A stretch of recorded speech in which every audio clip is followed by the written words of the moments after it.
menyesuaikan dengan lidahnya.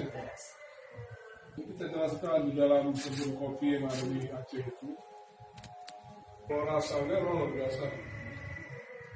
Kita langsung berikan. Suruh dia bicara di bawah. Mata pencarian di sini, ini 80% petani.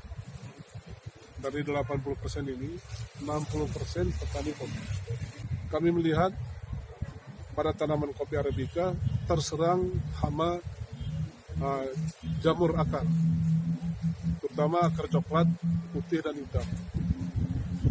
Ini yang tidak bisa diatasi oleh petani, maka kita mohon bantuan dari pusat dan provinsi.